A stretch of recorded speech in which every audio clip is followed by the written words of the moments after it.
Ini bukan Quran, bukan buku doa-doa, bukan kitab kuning yang biasa dibaca di pesantren.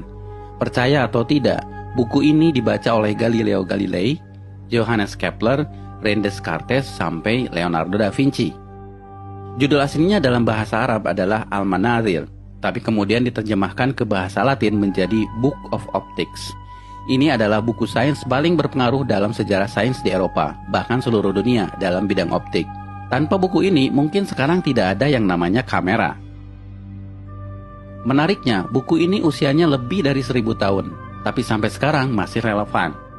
Amazing is that we, all around the world, we talk about Newton as being the father of optics, and yet here we are, 1,000 years ago.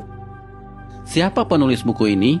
Orang Barat menyebutnya Al-Hazen, sebutan Latin untuk Al-Haytham. Ya, beliau adalah Ibnu Al-Haytham, seorang ilmuwan muslim di abad ke-11, di mana ketika itu Islam sedang dalam masa keemasannya. Orang Barat menyebutnya the Islamic Golden Age.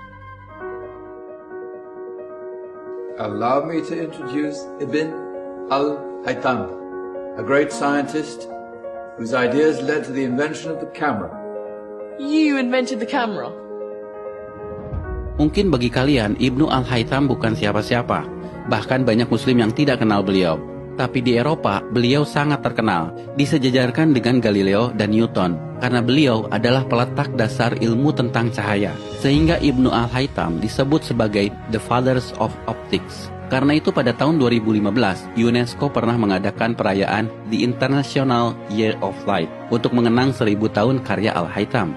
I am pleased to partner with international organization 1001 Inventions to launch the World of Ibn Al-Haytham Global Campaign to promote light science for the benefit of all.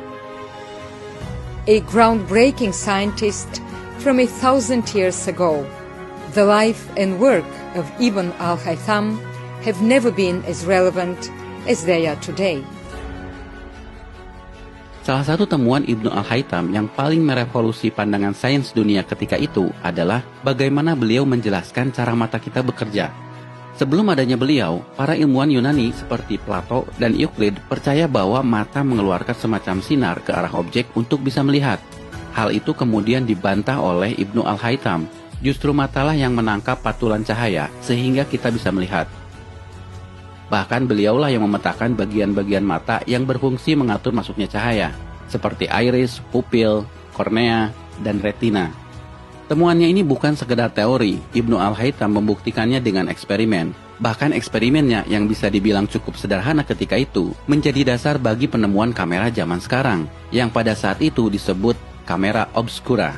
By the way, tahukah kalian, kata kamera berasal dari bahasa Latin yang artinya ruangan.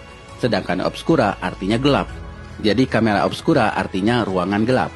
Dinamakan seperti itu karena Ibnu Al-Haytham melakukan eksperimennya di ruangan gelap saat beliau di penjara. Beliau